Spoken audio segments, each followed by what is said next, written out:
Hi, I'm Robin Good, and I have a story to tell. Growing up in my life was a two-parent household, middle class. Both parents worked.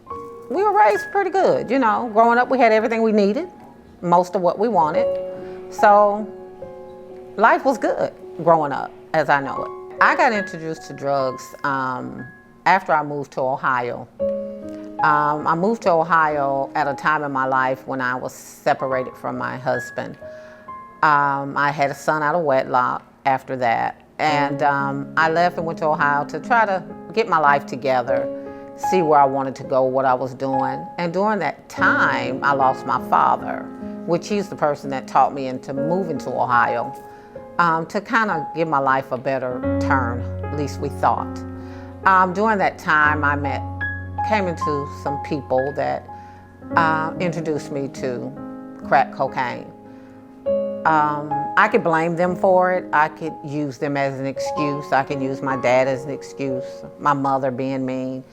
It all boiled down to my choices, and that led me down a bad road. So when I started doing drugs, I was around about 24, 25 years old, and I just fell into a trap that I couldn't get out of. I got introduced to crack cocaine by being around multiple different dealers because they were friends that I knew. So at first I wasn't doing it. It wasn't nothing that sparked my interest at all, but I ended up dating a guy that was into drugs, which I didn't know because I didn't understand it at the time. Well, he continued needing $20, $20, until one night someone came to the house looking for him for their money. That at that time sparked a point where me and my children were put in a position to where I was made to either sell it or other things was gonna happen. So at that point, my life had been threatened. I know it was more than $20 that he owed these people. We were in thousands of dollars and he was nowhere to be found. At that point, I didn't have nowhere to go, nothing to do, didn't have nobody to go to. So I took the route of, okay, I have to figure out how to sell this and let these people come into my house. So at that point, I had a house full of men, young guys, things that I had to do that I wouldn't have normally done. But at that point, I was shown how to rock up cocaine, how to cook it up. I was shown how to cut it up. I was shown how to bag it up.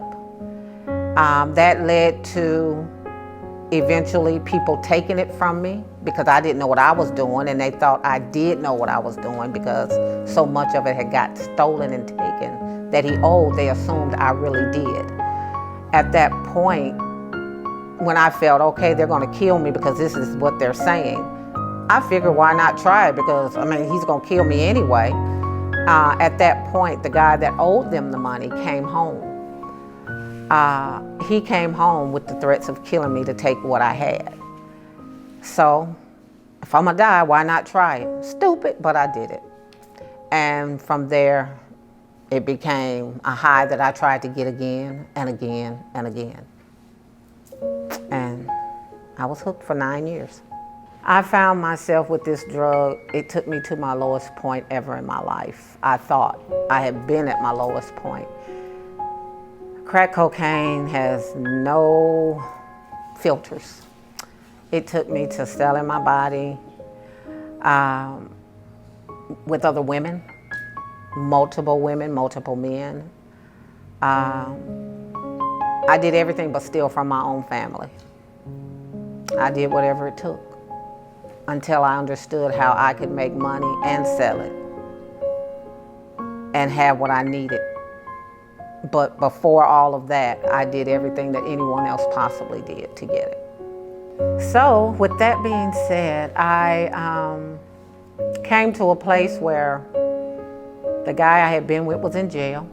He was the financial person, and people I owed more and more and more and more. My neighbor would tell me I need to leave. Robin, this is not your life. You're the only person that I know sells drugs, that cleans their house, feeds their children, pay their bills first. you need to leave.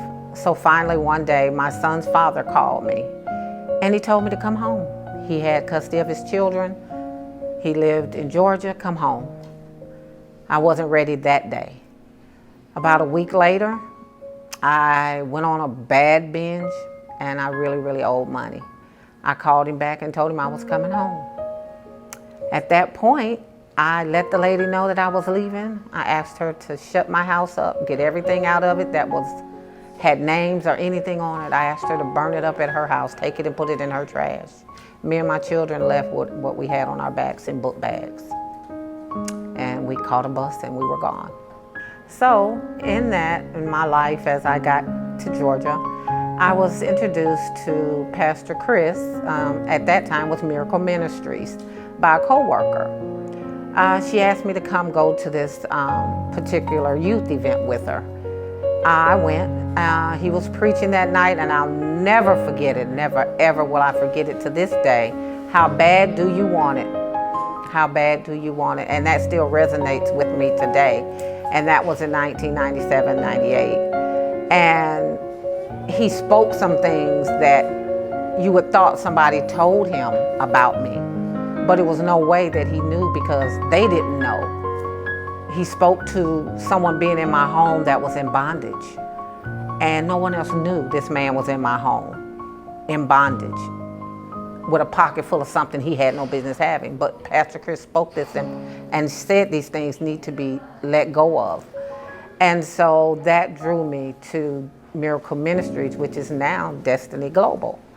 And so with that, I have been with Destiny all this time, and God has truly taken me to another place in my life. Now when I look over my life and see how things have turned around, I have come to 25 years of sobriety. With that, I put it on paper. I wrote my first book, Fighting Through the Smoke. This book tells my journey, the full journey of what I went through and how I went through it, and why not tell it all? To get the impact to help save someone else, to not go through what I went through. If you ever want to get this book or think this book is something you like to give someone to help them, please look it over. Go on rrenetheauthor@gmail.com. Pick it up that way. We'll be glad to get it out to you. Or rrenetheauthor.com, and you can get this book. I'm Robin Good, and I have a story to tell.